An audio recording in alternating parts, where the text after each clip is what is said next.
ChronoCrew Legends. Rise up. You already know what time it is. Welcome to part 2 of What If Deku Had Gilgamesh's Powers? And trust me, this one takes divine energy to a whole new level. I gotta thank you all for the insane love on part 1. We're only going bigger from here, so hit that like button. Let's crush 100 likes to unlock part 3. Subscribe, ring that bell, and step into the gates of greatness.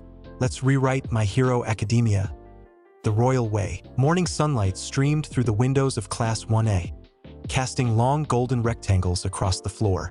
Students filtered in gradually, the events of the battle trial still fresh in their minds. Some cast wary glances toward Izuku, who sat regally at his desk, flipping through a leather-bound book that appeared centuries old. Momo approached, setting her bag down at the desk beside his. "Ancient Mesopotamian text?" she inquired, glancing at the strange symbols on the yellowed pages. "Indeed," Izuku replied without looking up. "The original account of Utnapishtim's voyage. Most modern translations are embarrassingly inaccurate." Before Momo could respond, Aizawa entered the classroom, his face still partially bandaged from his fight with the zero-pointers debris during the entrance exam. The class immediately fell silent. "Good morning," he said in his usual monotone.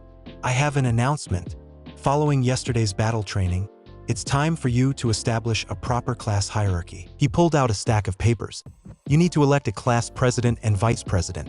I don't care how you do it, just have it done by the end of homeroom." Immediately, nearly every hand in the classroom shot up, accompanied by enthusiastic self-nominations. "I want to be class president. No, pick me. I was born to lead." Amidst the chaos, Izuku remained seated, his arms crossed, observing the spectacle with mild amusement.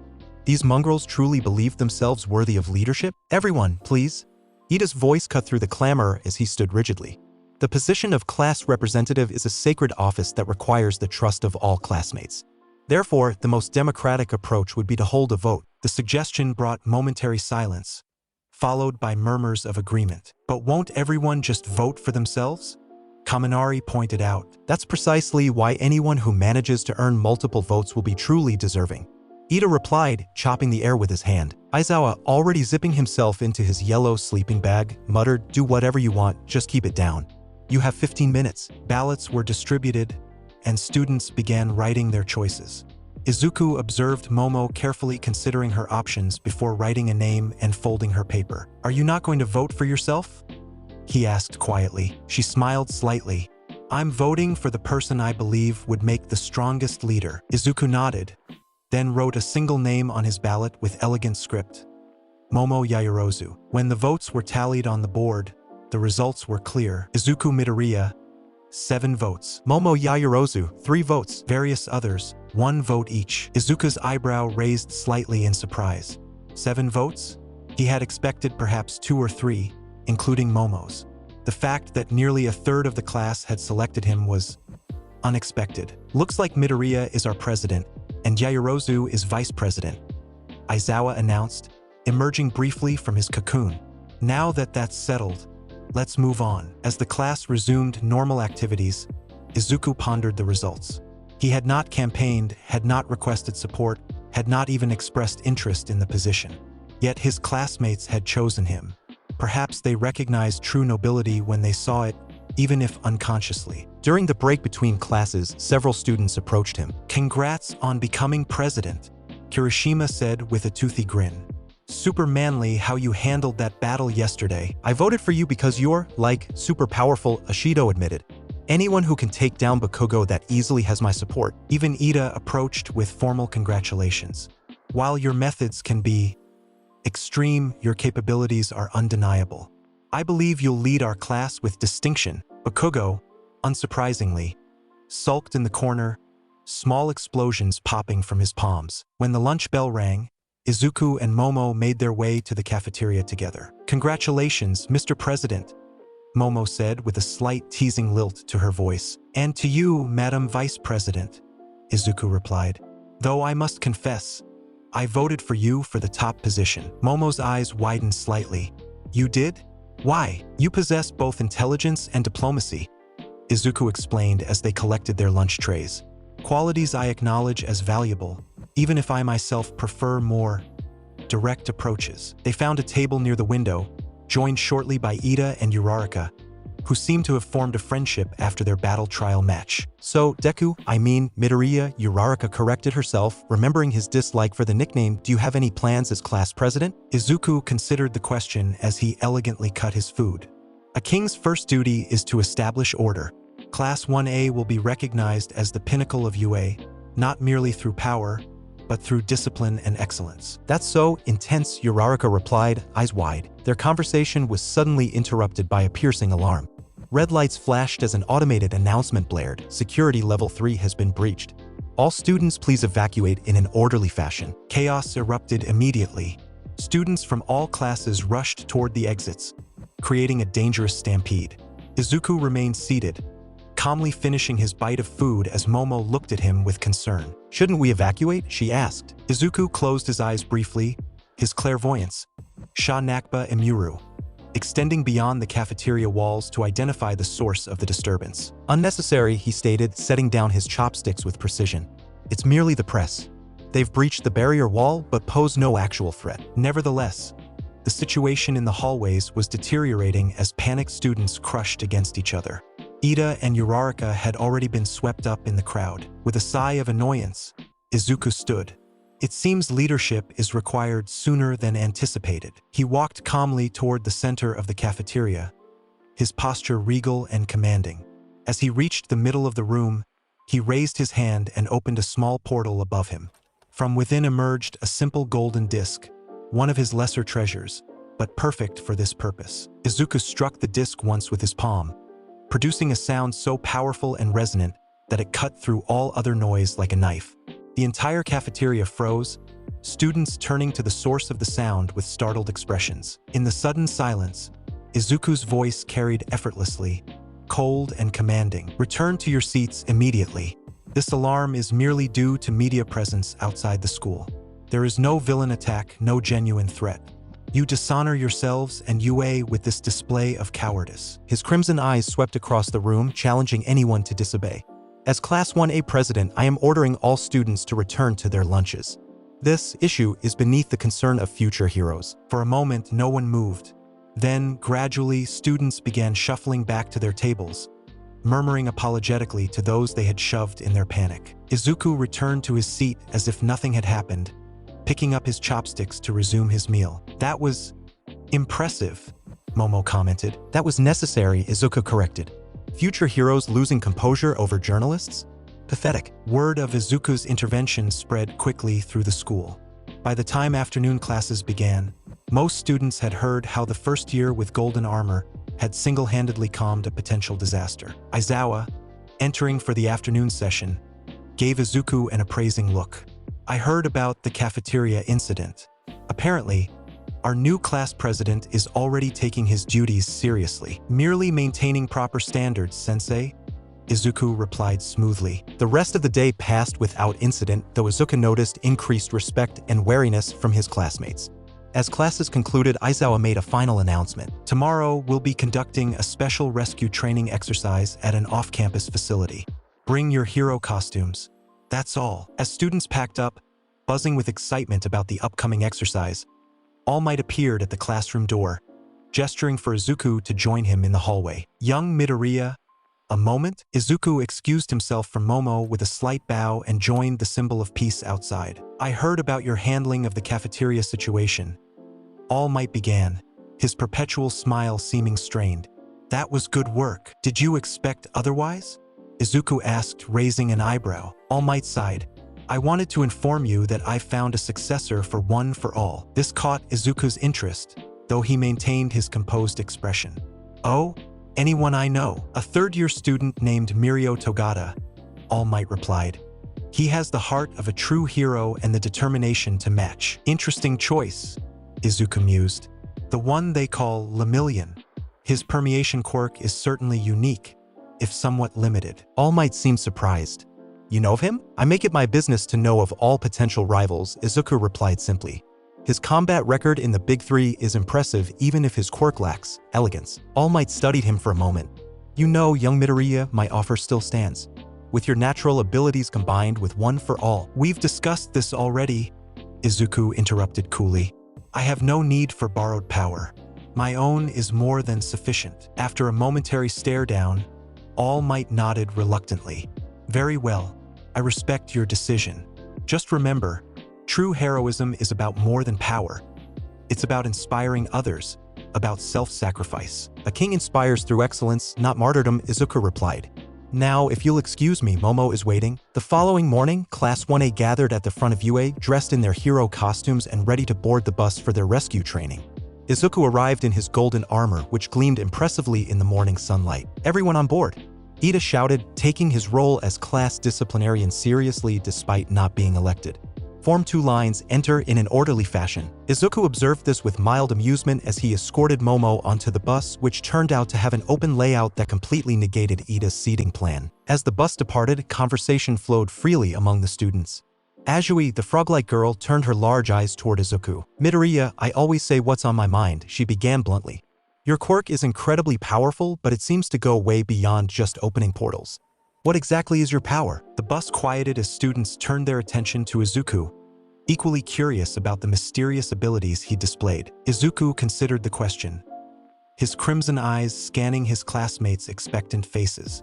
My quirk is officially registered as Gates, but that is merely a bureaucratic simplification. What you've witnessed is but a fraction of my treasury. Every treasure humanity has created or will create belongs to me by divine right. Divine right? Kaminari repeated, confused. I thought those weapons came from your portals, Kirishima added. Are you saying they're, like, actual artifacts? Izuku smiled enigmatically. Everything I summon is the genuine article, the original from which all lesser copies derive their form. The sword I might casually toss at a villain could be worth more than this entire school. That can't be your actual quirk, Bakugo interjected with a scowl. No one has a quirk that just gives them everything. Believe what you wish, Izuku replied dismissively. A king need not justify his treasury to his subjects. Before the conversation could continue, Aizawa announced their arrival at the Unforeseen Simulation Joint, USJ. As they disembarked, they were greeted by the space hero 13 in her distinctive astronaut-inspired costume. Welcome everyone, 13 greeted them enthusiastically. I built this facility to prepare heroes for rescue scenarios of all types. Floods, landslides, fires, shipwrecks, you'll find training grounds for every disaster you might encounter as pros. The class gazed in awe at the massive dome structure with its various disaster zones. Even Izuku had to admit the facility was impressive for mortal construction. As they entered, 13 began explaining the purpose of the day's training, learning to use their quirks to save lives rather than combat villains. Izuku listened with half attention, his mind cataloging which items in his treasury might be most useful for rescue operations. Suddenly, in the middle of 13's speech, Izuku felt a familiar prickling sensation at the base of his skull. Sha Nakba Imuru activated, granting him a split-second vision of impending danger. Without showing alarm, he moved closer to Momo and spoke quietly but firmly to Aizawa. Danger approaches. Prepare accordingly. Aizawa's eyes narrowed. What do you, Before he could finish, a swirling mass of dark purple mist materialized in the central plaza below them. From within this ominous portal, figures began emerging, dozens, then hundreds of them, each bearing the unmistakable appearance of villains. What's that? Kirishima asked, pointing at the gathering crowd. Is this part of the training? Stay back, Aizawa commanded, pulling his yellow goggles over his eyes. Those are real villains. As the class recoiled in shock, Izuku stepped forward, his expression coldly furious as he surveyed the intruders. At the center stood a pale man covered in disembodied hands, beside the swirling mist that had transported them. You dare interrupt the king's lesson? Izuku called out, his voice carrying across the plaza. Fools! Without waiting for Aizawa's instructions, Izuku raised his hand. The air behind him shimmered with golden light as dozens of portals opened, each revealing the tip of a different weapon. Midoriya, wait! Aizawa began, but it was too late. With a casual gesture, Izuku released his treasures. Weapons rained from the sky, swords, spears, axes, hammers, each finding its mark with lethal precision. Villains screamed as the barrage cut through their ranks, many falling before they could even activate their quirks. Holy shit! Kaminari whispered, watching the devastation unfold. Aizawa quickly assessed the situation. 13, evacuate the students. I'll join Midoriya in holding them off. Wait! Izuku interrupted, his eyes fixed on the misty villain. Their warp gate user will intercept you at the exit. Ida, your engines make you the fastest. You must break through and summon reinforcements from UA. As if confirming his prediction, the mist villain, Kurogiri, suddenly expanded, blocking their escape route. Greetings, UA students, the mist intoned. We are the League of Villains.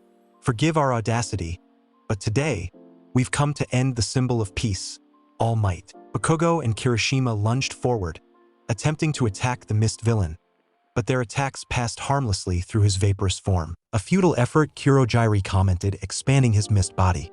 Now be scattered and tortured and slain. Before the dark mist could envelop them completely, golden chains erupted from portals around Izuku. These were Enkidu, the divine chains that had once bound the bull of heaven itself. They shot toward Kurogiri with unerring precision, wrapping around what appeared to be a metal collar within his misty form. What? Kurogiri exclaimed as the chains constricted. Impossible! How did you? Your physical form is hidden within that mist, Izuku stated coldly.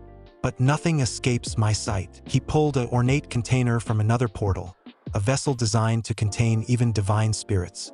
You'll make an interesting addition to my collection. However, before Enkidu could fully restrain him, Kurogiri managed to activate his quirk one final time. Portals opened beneath several students, including Bakugo, Todoroki, and Kirishima, warping them to different areas of the USJ. Damn it! Aizawa cursed, watching his students disappear. Izuku's grip on Enkidu tightened, but Kurogiri had already secured his prize.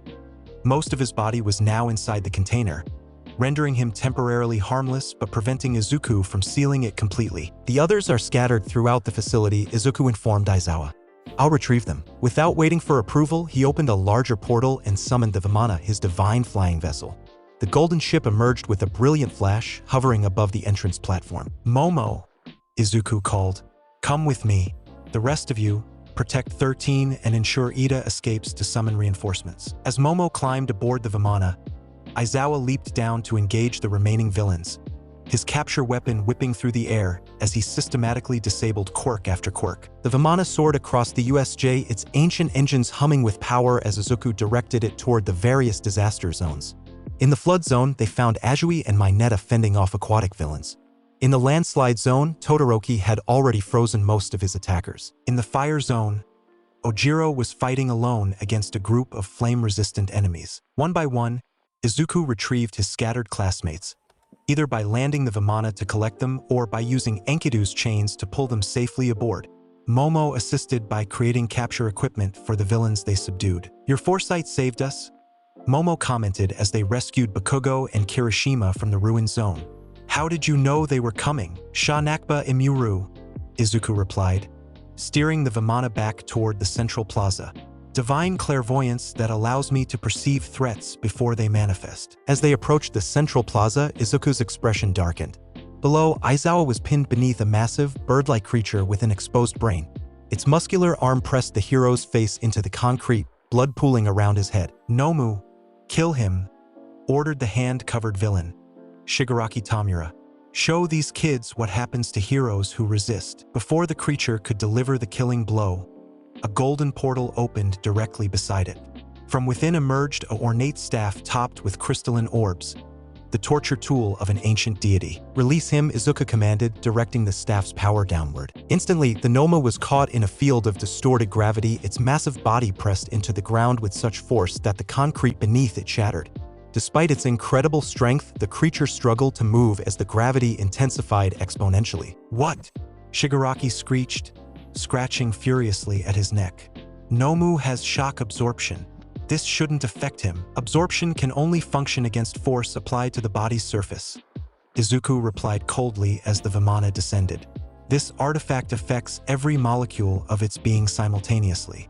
Your Nomu is experiencing the gravitational equivalent of being at the core of a star. The creature held in agony as its regeneration quirk fought against the crushing pressure.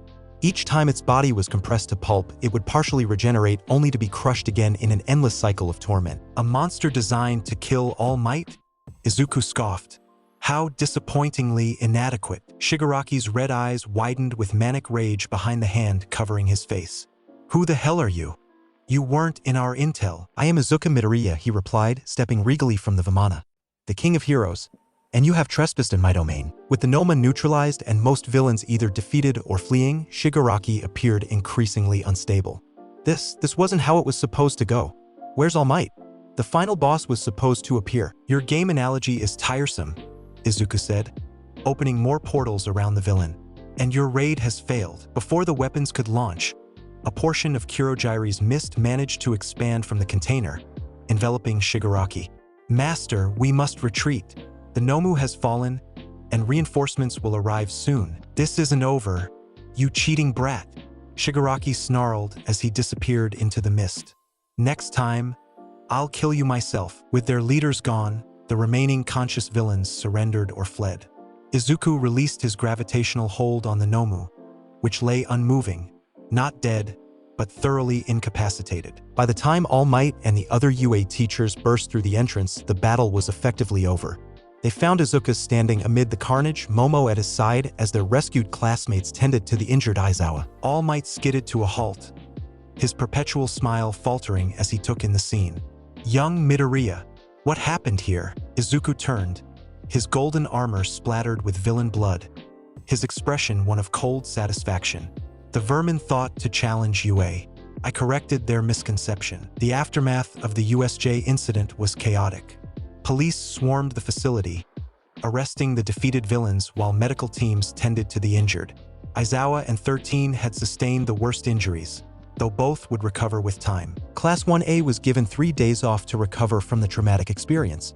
Most students spent this time with their families processing what had happened. Izuku, however, had other plans. Mother, I'll be out for the day, he announced at breakfast on their first day off. Inko looked up from her tea, concern evident in her eyes. After what happened at USJ, are you sure you should be going out? The news said those villains were targeting students. They were targeting All Might, not us, Izuku corrected. And they posed no genuine threat.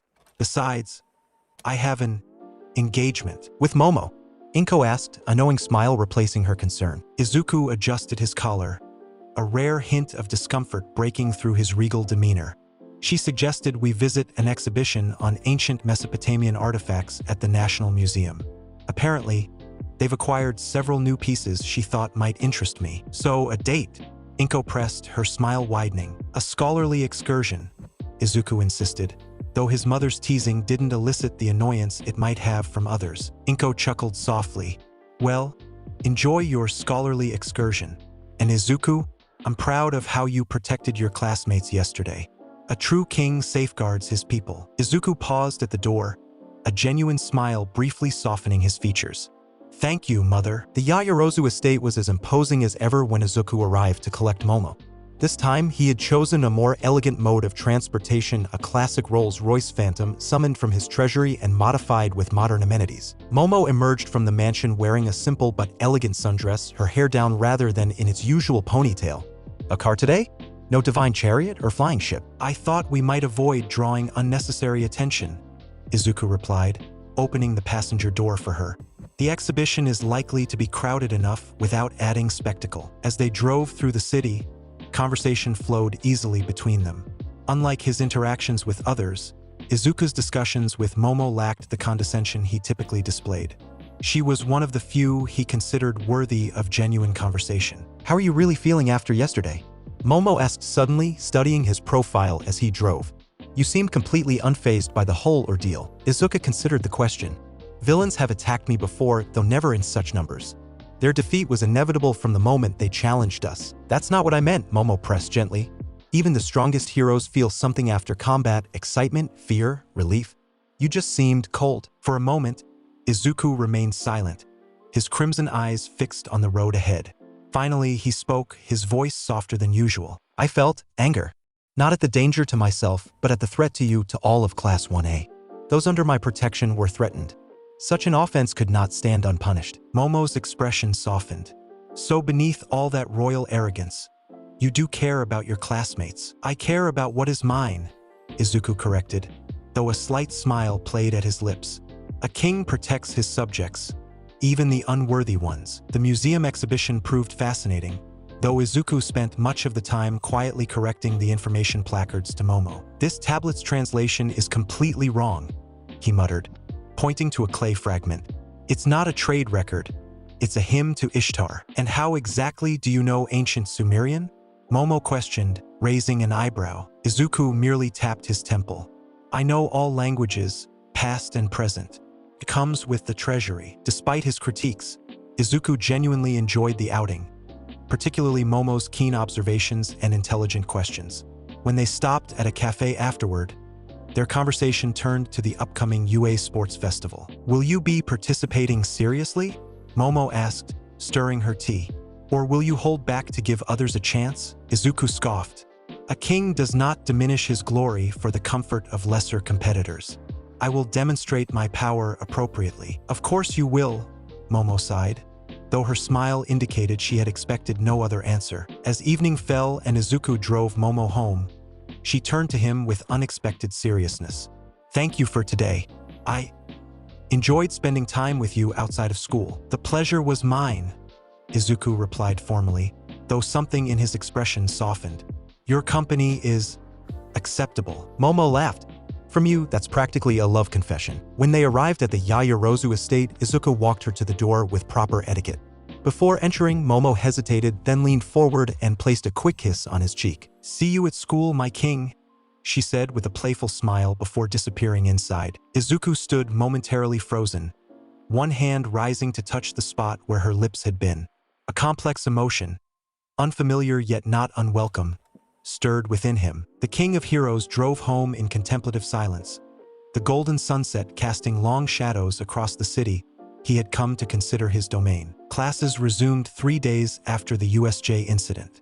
As Class 1 settled into their seats, Aizawa entered, his face almost completely covered in bandages. Sensei, should you really be teaching in your condition? Ida asked with concern. My well-being is irrelevant, Aizawa replied through his bandages. What matters is your education, which brings me to today's announcement. He paused dramatically. The UA Sports Festival is approaching. Excited murmurs swept through the classroom. The UA Sports Festival was Japan's most-watched sporting event, having replaced the Olympics in popularity after quirks emerged. This is your chance to get scouted by pro heroes, Aizawa continued. For many of you, this will be your first step toward a professional career. As he explained the format, preliminaries followed by tournament-style events, students began discussing their strategies. All except Izuku, who sat with his arms crossed, a confident smile playing at his lips. Midoriya, you seem unconcerned, Aizawa noted. Victory is a foregone conclusion, Izuku replied simply. The only question is how thoroughly I demonstrate my superiority. Bakugo slammed his fist on his desk. Don't get cocky, you golden bastard. I'm going to crush you this time. Before Izuku could respond, the classroom door burst open. A crowd of students from other courses peered in, their expressions ranging from curious to hostile. What's this about? Uraraka asked, confused by the sudden audience. They're scoping out the competition, Bakugo growled. We're the class that survived a villain attack. They want to see what they're up against. A student with indigo hair and tired eyes pushed to the front of the crowd. So this is the famous Class 1A? I'm from General Studies. If any of us do well enough in the sports festival, they might transfer us to the hero course, replacing some of you. Other students began making similar declarations, creating a cacophony of challenges and taunts. Izuku, who had been ignoring the spectacle, finally stood. The movement, though casual, commanded immediate attention. He walked to the center of the classroom, his crimson eyes sweeping over the assembled students. He didn't raise his voice. He didn't make grand declarations or threats. He simply crossed his arms and said 2 words, piss off. The authority in his tone, the absolute confidence in his posture, the cold dismissal in his eyes, it silenced the crowd instantly. Without another word, they began to disperse, many glancing back with a mixture of fear and newfound determination. As Izuku returned to his seat, Kirishima whispered, dude, that was both terrifying and awesome. A king need not entertain every challenge, Izuku replied, resuming his seat beside Momo, who was struggling to hide her amused smile. The week leading up to the sports festival was filled with intense training. Each student focused on improving their quirks and physical abilities, determined to make an impression on the watching pro heroes. Izuku, while confident in his abilities, did not neglect preparation. He spent hours in private training, not to improve his already overwhelming power, but to catalog which treasures would be most suitable for each potential scenario. Surprisingly, he also offered guidance to several classmates, When he found Uraraka practicing in a secluded training ground, struggling with the nausea caused by her zero-gravity quirk, he approached her with an unexpected offering. "This is an ancient pendant from my treasury," he explained, presenting a small golden amulet on a chain. "It stabilizes the inner ear and prevents motion sickness. It should mitigate the worst effects of your quirk's drawback." Uraraka stared in disbelief. "You're helping me? Why?" "A king elevates his subjects," Izuku replied simply. "Your determination is commendable if your quirk is limited. This merely levels the playing field somewhat." Similar scenes played out with other classmates. For Kirishima, Izuku provided gauntlets that enhanced hardening quirks. For Ida, specialized oil that would reduce engine friction. For Kaminari, a conductor that helped focus electrical discharge. "Are you sure about this?" Momo asked as they trained together. "You're essentially arming your competition," Izuku smirked. "Even with these advantages, victory remains beyond their reach. But a king who defeats unprepared opponents gains no glory. Let them come at me with everything they have. It will make my triumph all the more magnificent." The day of the sports festival dawned clear and bright. UA's massive stadium was packed with spectators, civilians, pro-heroes, and industry representatives all eager to witness the next generation of heroes in action. Class 1A gathered in their waiting room, most students fidgeting with nervous energy. Todoroki, who had largely kept to himself since the USJ incident, suddenly approached Izuku. "Midoriya," he said, his heterochromatic eyes intense. "Objectively speaking, I'm stronger than you." The room fell silent at this bold declaration. Even Bakugo, who had been sulking in the corner, looked up with interest. Izuku raised an eyebrow, more amused than offended. "Is that so? You have an impressive quirk," Todoroki continued coldly. "But I'm going to be you using only my right side, my ice. I won't use my left." Izuku studied him for a moment, understanding dawning in his crimson eyes. "Ah, I see. Endeavor's son refuses to use his father's fire. How petulantly rebellious." Todoroki's expression hardened. "This isn't about. It's entirely about your father," Izuku interrupted. "You're so fixated on rejecting him that you willingly cripple yourself. Pathetic." Before Todoroki could respond, Ida announced it was time to enter the stadium. The conversation would have to continue on the battlefield. The opening ceremony was a spectacle of lights and sound. When Midnight, serving as referee, called for the student representative to give the oath, Izuku stepped forward. As the highest-scoring entrance exam student, the honor fell to him. He ascended the platform, his golden armor gleaming in the sunlight. Unlike the nervous or passionate speeches of previous years, Izuku stood with regal calm, surveying the thousands of spectators as if they were gathered specifically for his benefit. When he spoke, his voice carried throughout the stadium without needing amplification. "I will not speak of victory. That is a foregone conclusion. I only ask that you remember the day you stood beneath a true king." Shocked murmurs rippled through the crowd at his audacity. Some pro-heroes frowned at the arrogance, while others leaned forward with increased interest. Present Mike, commentating from the booth, let out a whistle. "Talk about confidence, folks. Class 1A's representative isn't pulling any punches." The first event was announced, an obstacle race around the stadium's perimeter. As students lined up at the starting gate, Izuku positioned himself front and center, ignoring the jostling around him. "Begin!" Midnight's declaration echoed, and the race was on. While others rushed forward, immediately creating a bottleneck at the narrow exit tunnel, Izuku simply raised his hand. A golden portal opened beside him, and from within emerged the Vimana in all its glory. "Why run like a peasant when one can soar like a god?" he commented to no one in particular as he boarded the divine vessel. The crowd gasped as the golden ship rose above the stadium, completely bypassing the first obstacle, a field of massive robots from the entrance exam. From his elevated position, Izuku watched with mild interest as Todoroki froze several robots in place, creating a path for himself while impeding others. The Vimana glided serenely over the second obstacle, a canyon traversed by tightropes, and the third, a minefield. Below, students struggled valiantly, employing creative uses of their quirks to advance. "What are we seeing here, folks?" Present Mick's voice boomed. "Midoriya from Class 1A is literally flying over the course. Is that even allowed? There's no rule against using quirks for aerial traversal." Aizawa's bandaged voice replied through the speakers. "Though this is excessive." Izuku crossed the finish line before most competitors had cleared the first obstacle. He descended regally from the Vimana, dismissing it back to his treasury as the crowd's reaction wavered between cheers and confused murmurs. And the first to finish is Izuku Midoriya from Class 1A, present Mike announced, with a time that absolutely shatters the previous record. As other finishers began trickling in Todoroki, Bakugo, then the rest of the qualifiers, Midnight announced the second event, a cavalry battle. Teams would compete to steal headbands representing point values, with the first-place finisher Izuku worth 10 million points. "You'll be everyone's target," Momo noted as they awaited the team formation period. "Let them come," Izuku replied with a predatory smile. "It will be entertaining." When team selection began, Izuku immediately approached Momo. "You'll be on my team, of course," she smiled.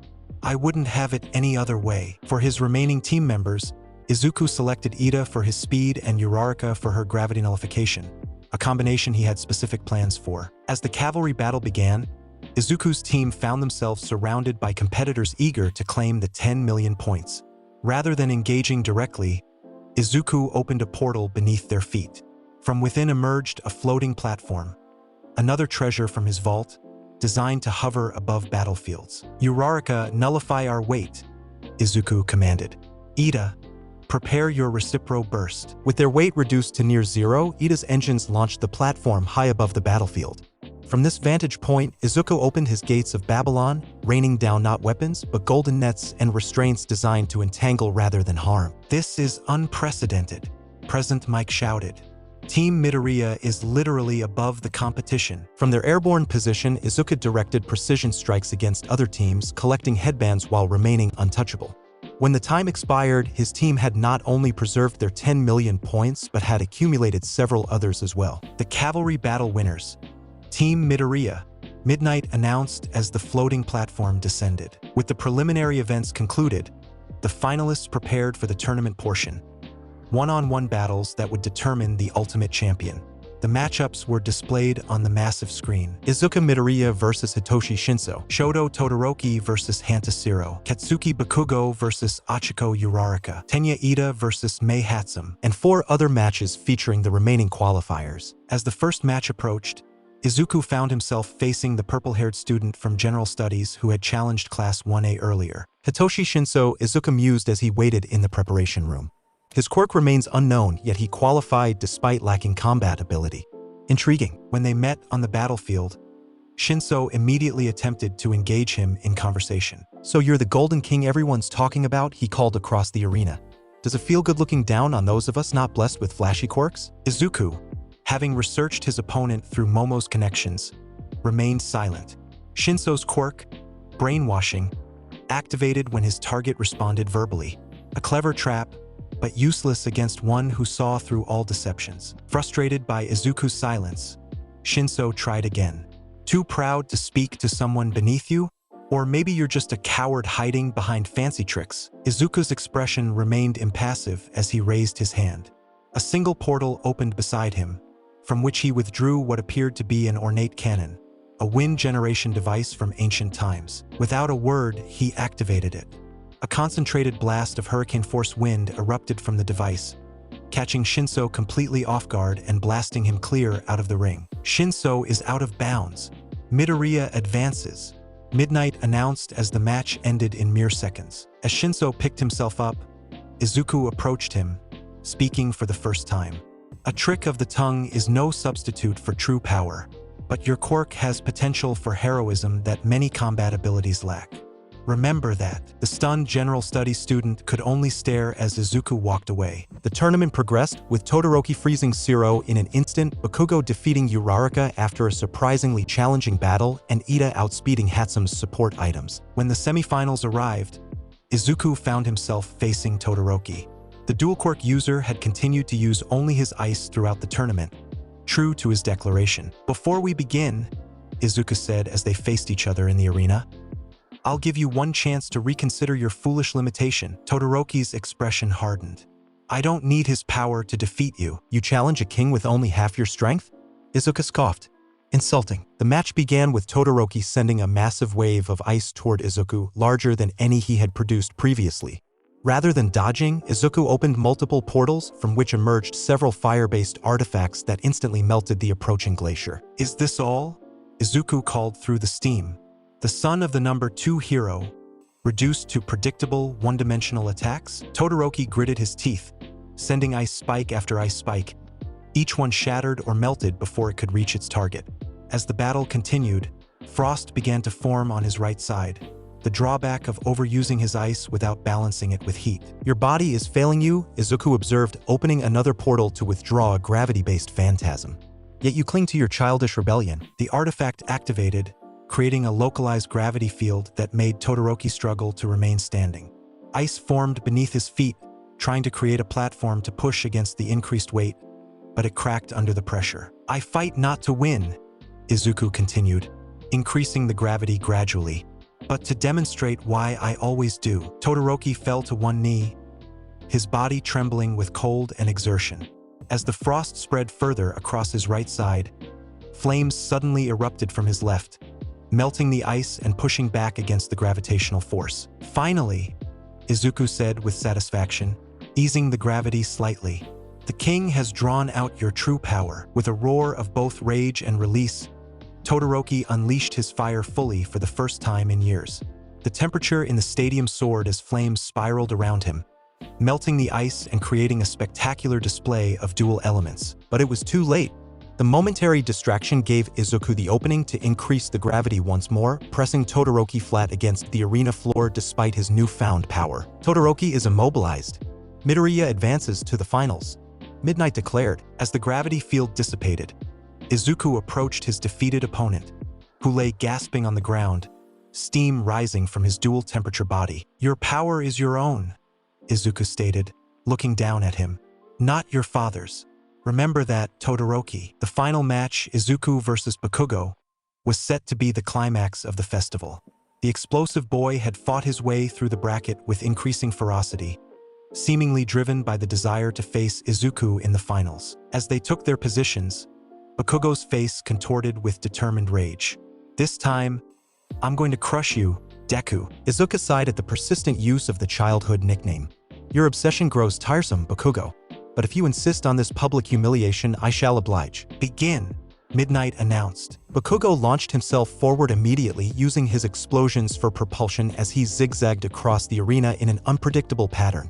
It was a smarter approach than his previous frontal assaults, but ultimately futile. Golden portals opened around Izuku, and from them emerged not weapons, but chains, Enkidu, the divine restraints that could bind even gods. As Bakugo closed in for an attack, the chains shot forward with impossible speed, wrapping around his limbs and torso in midair. "What they?" Bakugo struggled violently against the restraints, explosions erupting from his palms, but having no effect on the divine metal. "These chains grow stronger the more divinity their target possesses," Izuku explained conversationally as Bakugo hung, suspended before him. "For a mere human, they're simply unbreakable." Bakugo continued to struggle, his rage building as he found himself completely immobilized. "Fight me properly, you bastard. Don't just trap me like this." Izuku considered him for a moment, then nodded. "Very well. One final demonstration then." He released the chains, allowing Bakugo to drop to the ground. Before the explosive boy could recover, Izuku opened a small portal beside him. From within emerged the hilt of EA, the sword of rupture, though he withdrew only a fraction of its length. "Consider yourself honored," Izuku stated as the segmented blade began to rotate. "Few have witnessed even this limited manifestation of my ultimate treasure." He pointed EA at the ground beneath Bakugo's feet, channeling just enough of its power to create a controlled detonation. The arena floor shattered in a perfect circle, dropping Bakugo into a crater several meters deep. "Bakugo is out of bounds. Midoriya wins the UA Sports Festival," Midnight announced as the dust settled. The crowd erupted in a mixture of cheers, gasps, and stunned silence. No one had expected such a decisive victory in the final match, or throughout the entire tournament. As Izuku stood alone in the center of the destroyed arena, his golden armor gleaming in the afternoon sun, he raised his hand in a regal gesture of acknowledgement. "A mongrel should not bark at the king," he declared, his voice carrying throughout the stadium. The medal ceremony was almost an afterthought. All Might presented the gold medal to Izuku with a strained smile, silver to Bakugo, who had to be chained to receive it, and bronze to Todoroki and Tokoyami. "Congratulations, young Midoriya," All Might said as he placed the medal around Izuku's neck. "Though I must say, your methods were extreme. A king's victory should be absolute," Izuku replied simply. "The world has witnessed what true power looks like today." As the ceremony concluded and students began to disperse, Izuku found Momo waiting for him at the exit. "Quite a performance," she commented with a knowing smile. "I think you've terrified every pro hero in Japan." "Good," Izuku replied, offering her his arm in a gentlemanly gesture. Fear is often the beginning of respect. Together, they walked away from the stadium, leaving behind whispers and speculation about the golden-armored first year, who had dominated Japan's most prestigious sports event with power that seemed to transcend quirks entirely. The King of Heroes had made his public debut, and the hero world would never be the same. The days following the sports festival brought a deluge of internship offers to Class 1A, particularly to those who had made the strongest showings in the tournament. For most students, this represented an unprecedented opportunity, a chance to learn from established pros and take their first steps into the wider hero world. For Izuku Midoriya, it was merely an expected acknowledgement of his superiority. 327 offers, Aizawa announced, handing Izuku a thick stack of papers. A new school record. Izuku accepted the stack with casual indifference, leafing through the top few pages before setting them aside. Most are unworthy of consideration. Nearby, Bakugo seethed at receiving fewer offers despite his second-place finish. "Those pros must be blind if they want someone with your shitty attitude. They recognize power," Izuku replied without looking at him. "Something you continue to lack." Before the situation could escalate, Aizawa continued distributing offers to the remaining students. Todoroki received the second highest number, followed by Bakugo, Tokoyami, and Ida. Momo had also received a substantial number, her creation quirk and tactical mind attracting attention despite her early tournament elimination. "You should consider the Dragoon Hero's offer," Izuku suggested quietly as Momo reviewed her options. "His combat style would complement your creation abilities." Momo raised an eyebrow. "You're not going to insist I join whatever agency you select?" "A queen must develop her own strengths," Izuku replied, then paused, seeming to realize what he had implied.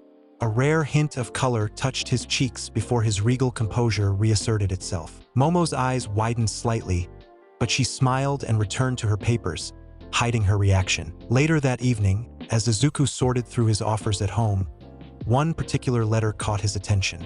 Unlike the glossy brochures and formal stationery of most agencies, this was a simple handwritten note on plain paper. "I knew Tashinori.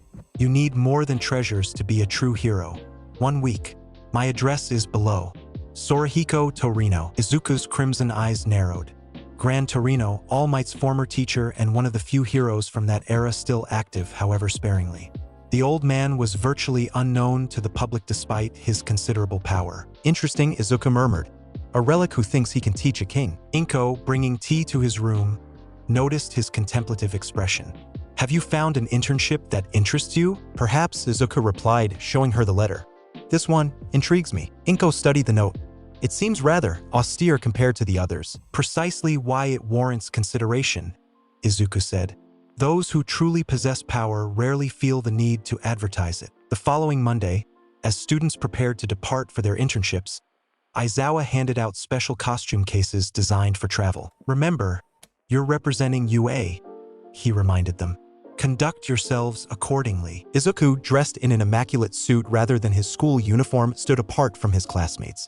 Unlike them, he carried no costume case, his treasures required no such mundane transport. "Midoriya," Aizawa approached him.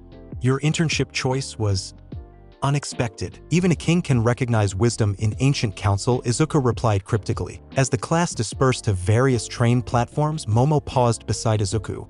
"Good luck with Gran Torino. I've heard he's quite eccentric." "Eccentricity often masks insight," Izuku replied. "And you, Yaoyorozu? Are you prepared for the Dragoon Hero's notorious intensity?" "I believe so," she answered with quiet confidence. "Besides, after training alongside you, most challenges seem manageable by comparison." Izuku smiled, one of his rare genuine expressions, free from condescension. "We shall compare notes when we return." Gran Torino's address led Izuku to a dilapidated apartment building in an unfashionable district of Tokyo. The contrast with his own expectations was so stark that he double-checked the letter to confirm he hadn't misread it. "This cannot be correct," he muttered, surveying the crumbling exterior with distaste. Nevertheless, he climbed the stairs to the indicated apartment and knocked sharply on the door. When no response came, he knocked again with greater force. Still nothing. With a sigh of irritation, Izuku opened a small portal and withdrew a golden key, one that could unlock any door ever created. The lock clicked open immediately, and he stepped inside. The apartment was small, cluttered, and smelled faintly of taiyaki. In the center of the main room lay what appeared to be an elderly man, face down in a puddle of red liquid. "Blood?" Izuku approached cautiously, only to realize it was merely spilled sauce. The corpse suddenly sprang to life, flipping with surprising agility to land on its feet. "Gotcha!" Izuku stepped back, a portal opening reflexively beside him as he assessed the threat. The old man, barely reaching Izuku's chest in height, grinned mischievously. "So you're the golden brat everyone's talking about? Not much to look at up close." Izuku's eyes narrowed. "Gran Torino, I presume. Your childish antics are beneath my dignity." "Dignity?" The old hero cackled, suddenly bouncing off the walls with his jet quirk, moving so quickly he became a blur. "What good is dignity when you're dead?" Without warning, Gran Torino shot toward Izuku like a bullet. Before he could connect, however, a golden shield emerged from a portal, intercepting him mid-flight. "Predictable," Izuku stated coldly. Gran Torino bounced off the shield and landed nimbly on the floor, his expression sharpening with assessment. Good reflexes, at least. But you rely too much on those fancy portals." "They have yet to fail me," Izuku replied, dismissing the shield back to his treasury. "Against school children and low-level villains, perhaps," Gran Torino scoffed. "But what happens when you face someone fast enough to strike before you can open your little golden doors? Or when you're caught in a situation where your treasures are ineffective?" Izuku crossed his arms. "My treasury contains weapons for every conceivable scenario. But does it contain what makes a true hero?" Gran Torino asked, suddenly serious. "Tashinori seems to think not." "All Might's opinion is irrelevant," Izuku replied dismissively. "I did not come here for philosophy. I came to learn what skills might be worth adding to my arsenal." Gran Torino studied him for a long moment, then nodded. "Very well, let's begin." What followed was the most physically demanding week of Izuku's life. Gran Torino may have been small and elderly, but his speed and combat experience were genuinely impressive.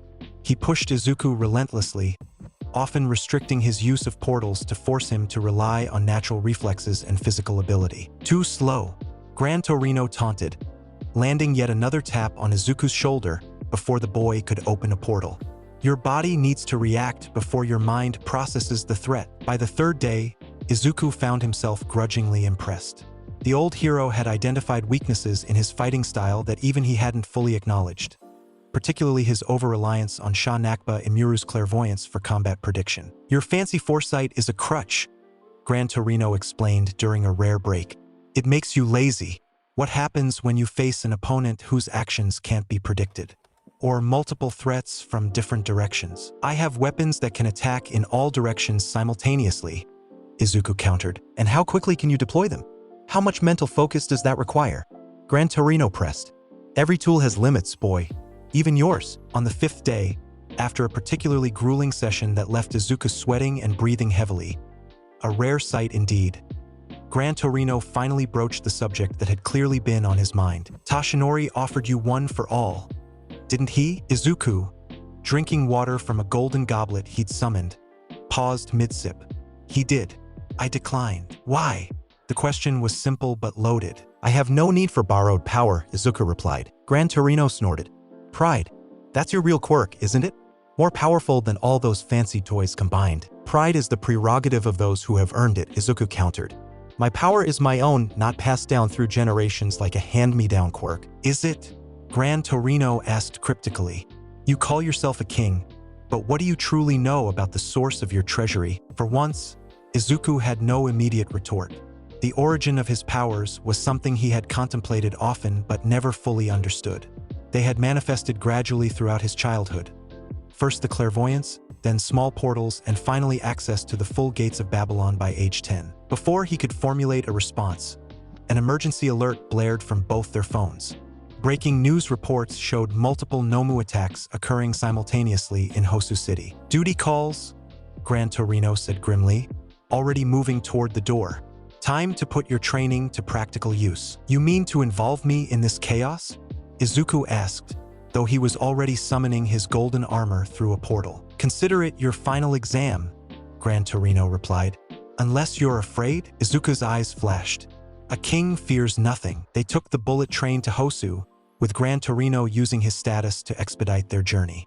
As they approached the city, pillars of smoke were visible in the distance, and emergency vehicles wailed through the streets. The Nomu are likely diversions, Gran Torino explained as they disembarked. The League of Villains rarely attacks without purpose. Izuku nodded, his clairvoyance already scanning for threats. There's another player involved. The hero killer, Stain, is active in this city. Gran Torino's eyes widened. How could you possibly know that? Sha Nakba Imuru reveals all truths to me, Izuku replied simply. Stain has been targeting false heroes in Hosu for weeks. This chaos provides perfect cover for his hunt. Before Gran Torino could respond, a massive crash drew their attention. A winged Nomo had descended onto a nearby building, its exposed brain pulsating as it screeched inhumanly. I'll handle this one, Gran Torino declared, activating his jet quirk. You check the Eastern District. I'm sensing multiple hostiles there. As Gran Torino shot toward the Nomu, Izuku opened a portal and summoned the Vimana. The golden aircraft emerged with a brilliant flash, hovering before him regally. Always with the theatrics, Gran Torino muttered, but there was a hint of amusement in his voice. Izuku boarded the Vimana and soared above the chaos, his crimson eyes scanning the city below. Through the smoke and confusion, his clairvoyance detected a familiar presence.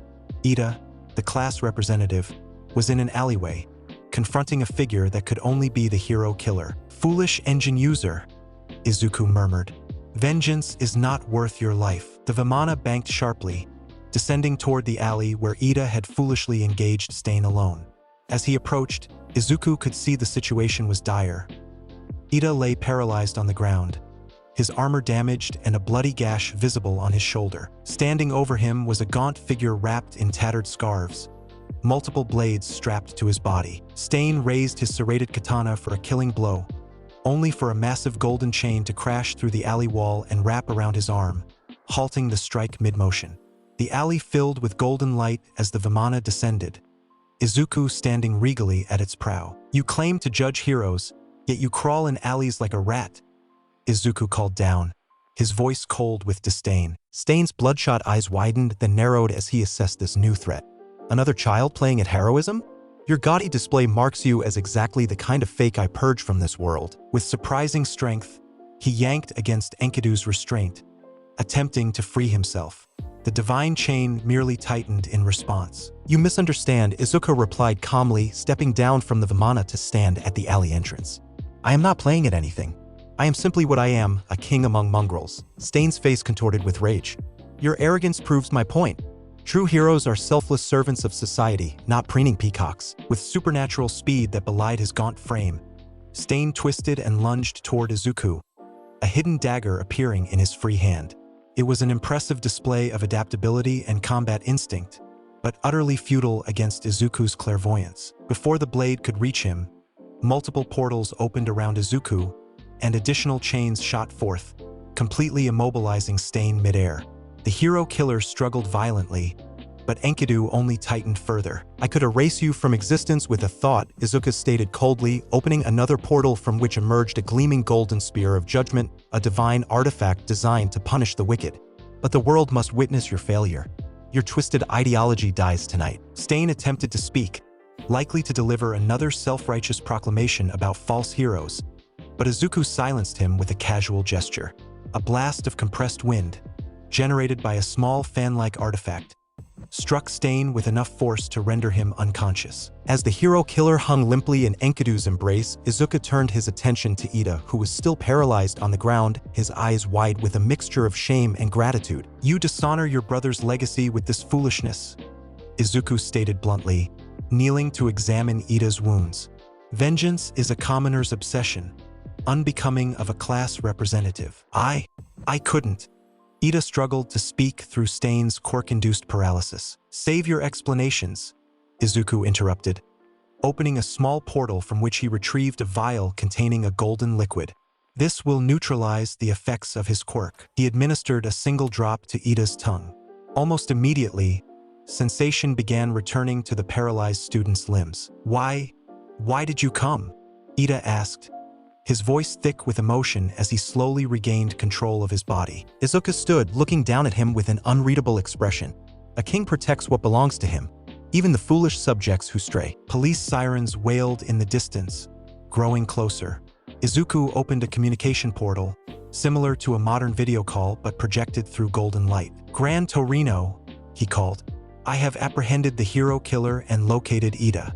What is your status? The tiny hero's face appeared in the portal, grinning despite a smear of blood on his cheek. Taken down 2 Nomu with some help from Endeavor. The rest are being rounded up. Nice work, golden boy, though I'm guessing you made quite a spectacle of it. Effectiveness trumps discretion in certain situations, Izuku replied smoothly, dismissing the portal as police and emergency services arrived at the alley entrance. The aftermath was chaotic but organized.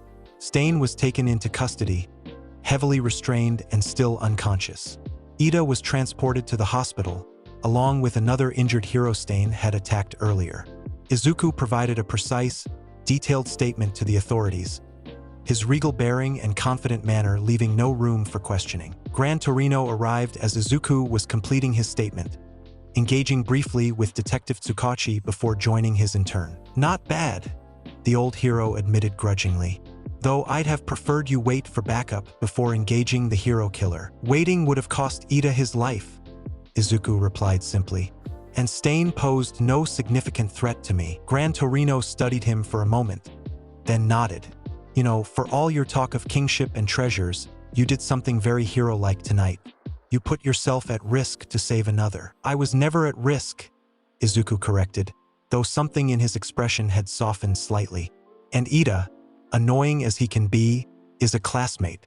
His death would have been inconvenient. Call it what you want, Gran Torino chuckled. Seems Tashinori might have been right about you after all. The media coverage of the Hosu incident was extensive, though the authorities attempted to minimize Izuku's role to protect his status as a student. Nevertheless, videos captured by civilians showed the golden Vimana descending from the sky and the hero killer being led away in chains that seemed to glow with otherworldly light. Online forums buzzed with speculation about the Golden King of UA, as some had begun calling him after the sports festival. His power, his arrogance, his undeniable effectiveness all became topics of heated debate among hero enthusiasts. When Izuku returned to UA the following week, he found the atmosphere had changed subtly. His classmates regarded him with a new level of respect, and in some cases, genuine awe.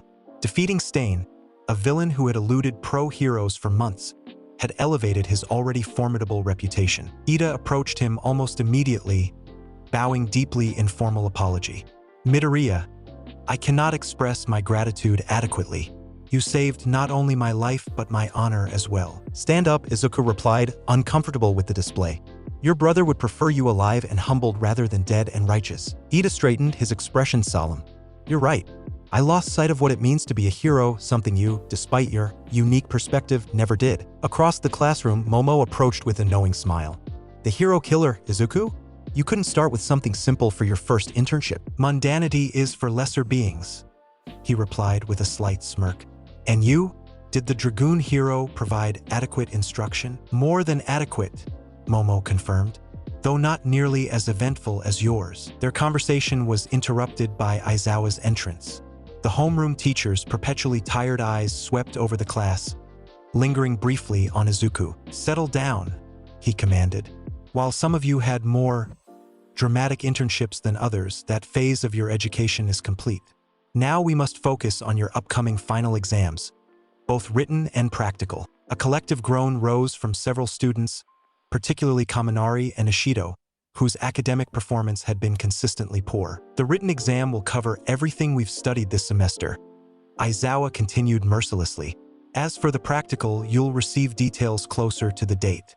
Suffice to say, it will test your progress as heroes in training more comprehensively than anything you've faced so far. As study groups formed during lunch, Izuku found himself unexpectedly surrounded by classmates seeking his help. Not just for combat techniques, but for academic subjects as well. Midoriya, can you explain this English passage? Kaminari pleaded, showing him a confusing excerpt from their textbook. I'm struggling with the historical context of quirk regulation, Yaoyorozu admitted. Your perspective would be valuable. Even Bakugo, though he maintained his distance, was clearly listening to Izuku's explanations while pretending not to care. Izuku, surprisingly, found himself not minding. There was something satisfying about imparting knowledge to those who genuinely sought it. A king's duty included elevating his subjects, after all. The written exams passed without incident. Izuku, unsurprisingly, scored perfectly across all subjects. Momo secured second place, with Ida and Todoroki close behind. Even Bakugo, for all his focus on combat, performed admirably in academic matters. It was the announcement of the practical exam that caused genuine tension in Class 1A. For your practical final, Aizawa explained the day before the test. You will be paired up to face a single opponent. Excited murmurs rippled through the classroom. However, Aizawa continued, silencing them with a glare. Your opponents will not be each other. You will be facing us. With dramatic timing, the door slid open to reveal several UA faculty members, including All Might, Present Mike, Midnight, Cementos, and others. Each pair of students will face one teacher, Principal Nizu explained, stepping forward. Your objective is either to successfully escape through a designated exit or to restrain your opponent with these special capture devices. He held up what appeared to be a pair of sophisticated handcuffs. The teachers will be wearing weighted bracelets to give you a fighting chance, Aizawa added. But make no mistake, we will not be holding back our techniques or experience. The class absorbed this information with varying degrees of confidence and anxiety. When the pairings were announced, a particularly interesting matchup caused the room to fall silent. Midoriya and Yaoyorozu versus All Might. Izuku's eyebrows rose slightly, the only indication of his surprise. Beside him, Momo's expression reflected both concern and determination. They're testing us, she whispered. No, Izuku corrected quietly. They're testing me. The day of the practical exam dawned clear and warm. Students gathered at their designated testing grounds, mentally preparing for the challenges ahead. Izuku and Momo stood at the entrance to a massive urban simulation, similar to the one from the entrance exam, but designed to resemble a downtown business district. Remember, Aizawa instructed before leaving them, your objective is to either escape through the exit gate or capture All Might using the device. You have 30 minutes. As Aizawa departed, Momo turned to Izuku. We should formulate a strategy. All Might, even with weights, is incredibly powerful. Izuku nodded, his crimson eyes scanning the artificial cityscape. Direct confrontation would be foolish. This is a test of judgment as much as ability. So we prioritize escape? Momo suggested. I can create distractions while you clear a path. No, Izuku replied, surprising her. We will appear to attempt escape, drawing him into a false sense of security. Then, when the opportunity presents itself, we capture him. Momo's eyes widened. You want to actually defeat All Might? A small smile played at Izuku's lips. Not defeat, outsmart.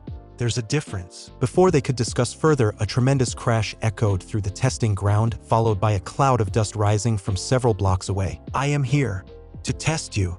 All Might's booming voice carried across the cityscape. He's announcing his location, Momo observed, giving us a chance to avoid him. No, Izuku countered. He's hurting us. The direct route to the exit now appears to be clear, tempting us to take it. Understanding dawned on Momo's face. So he can intercept us halfway. Precisely. Izuku opened a small portal, withdrawing what appeared to be an ornate golden compass. This artifact reveals hidden paths. We'll take an indirect route, one he won't expect. They moved swiftly through the city, using Izuku's artifact to navigate through service alleys and maintenance tunnels. Momo created small surveillance devices, tiny cameras attached to remote-controlled insects, to scout ahead and monitor All Might's movements. He's growing impatient, Izuku observed as they watched All Might burst through yet another building, searching for them. His movements are becoming less calculated, more instinctive. That's our advantage, Momo realized. He expects a direct challenge from you, not this guerrilla approach. Izuku nodded approvingly. Well reasoned. Now we prepare the trap. Using Momo's creation and Izuku's treasury, they set up an elaborate ambush along a narrow street that All Might would likely pass through during his search pattern. Momo created a network of capture cables, while Izuku positioned several artifacts that would temporarily dampen All Might's strength. He approaches, Izuku announced, his clairvoyance detecting All Might's rapid movement toward their position. Are you ready? Momo nodded, determination hardening her features. Ready. All Might burst into the street with his characteristic flair. There you are. I was beginning to think you were avoiding me, young Midoriya. Merely biding my time, All Might, Izuku replied calmly, standing openly in the center of the street while Momo remained hidden nearby. Not every battle must begin with a frontal assault. A wise observation. All Might approved, settling into a battle stance. But at some point, a hero must confront challenges directly. He launched forward with blinding speed, the ground cratering beneath his feet despite the weights designed to limit his power. Before he could reach Izuku, however, dozens of golden portals opened around the street, creating a complex maze of treasures that forced All Might to alter his trajectory. Clever, All Might called out, leaping over a barrier that had suddenly emerged from a portal. But mere obstacles won't. His words cut off as he triggered the first of Momo's traps, a series of flashbang devices that momentarily disoriented even his enhanced senses. In that crucial second of distraction, Izuku activated his artifacts, filling the area with a field that increased gravity tenfold. All Might's momentum carried him forward, but his movements visibly slowed as the gravitational force took effect. Still, his immense strength allowed him to push through, albeit at a reduced pace. Impressive technology, young Midoriya. All Might called out, still smiling despite the strain. But I've fought under worse conditions. I'm counting on it, Izuku replied enigmatically. As All Might pressed forward, fighting against both the increased gravity and the physical obstacles Izuku continued to summon from his portals, Momo enacted the second phase of their plan. Using her creation quirk, she produced a specialized net infused with the same material as the capture devices. All Might, focused entirely on Izuku's showy display of power, didn't notice Momo's approach until the net was already descending. Even then, his reflexes were exceptional. He nearly dodged it completely, only one arm becoming entangled. Not enough, All Might declared, preparing to tear through the net with his free hand. It was never meant to be, Izuku replied calmly, opening one final portal. From within emerged not a weapon or artifact, but a single golden chain. Not the divine Enkidu, but a lesser restraint designed specifically for the exam. With precision born of perfect clairvoyance, Izuku directed the chain to wrap around All Might's entangled arm, securing the capture device in place before the symbol of peace could free himself. The moment the device clicked shut, a buzzer sounded throughout the testing ground, signaling the end of the exam. Capture successful, announced an automated voice. Midoriya and Yaoyorozu pass. All Might stood frozen for a moment, then threw back his head and laughed heartily. Excellent work. You used strategy rather than raw power, the mark of true heroes. As the gravitational field dissipated and the portals closed, Momo emerged from her position, a relieved smile on her face. It actually worked. Of course it did, Izuku replied, though there was less arrogance in his tone than usual. Our plan accounted for All Might's personality as much as his power. He expected me to challenge him directly, and that expectation became his weakness. All Might approached them, still chuckling. I must admit, I did anticipate a more confrontational approach from you, young Midoriya. I'm pleased to see you've learned the value of teamwork. Izuku glanced at Momo, a rare moment of genuine appreciation crossing his features. Some allies are worthy of collaboration. Symbol of peace or not, he added, turning back to All Might.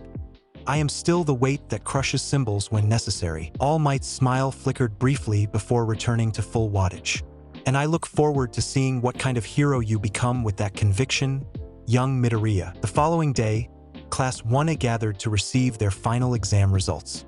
Most pairs had passed, though some, like Kaminari and Ishido against Principal Nizu, had failed spectacularly. Overall, I'm satisfied with your performance, Aizawa announced. Those who failed will have remedial training during summer break, but will still be permitted to attend the training camp. Excited chatter broke out at the mention of the training camp, a special event that had been hinted at but not formally announced until now. Silence, Aizawa commanded, his quirk activating briefly to emphasize his authority. The training camp is not a vacation. It will be the most intensive hero training you've experienced thus far. He surveyed the classroom, his gaze lingering on Izuku.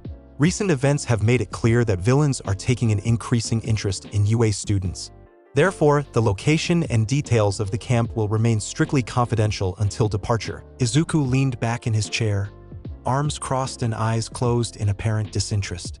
However, his mind was already cataloging which treasures might be most valuable for an extended training exercise in an unknown location. Beside him, Momo leaned closer to whisper, Are you looking forward to the camp? Izuku opened one crimson eye, regarding her with a mixture of amusement and something softer. Another opportunity to demonstrate my superiority? How could I not be? As their classmates continued to speculate excitedly about the upcoming camp, Izuku allowed himself a moment of reflection. The practical exam had been illuminating.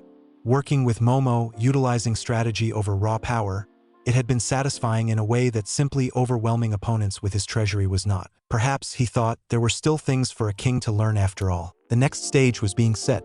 The League of Villains had tasted defeat twice now at USJ and in Hosu. They would be planning their next move, perhaps something directly targeting UA's students. Izuku smiled slightly, his expression unreadable. Let them come. The king would be ready, and that's how you rewrite a legend with golden precision. Deku isn't just rising, he's ruling. Let me know in the comments what your favorite moment was, and who you want to see Deku humiliate next. Smash that like button. 100 likes unlocks the next royal decree. Subscribe, stay golden, and I'll catch you Titans in the next timeline drop. The king isn't done yet.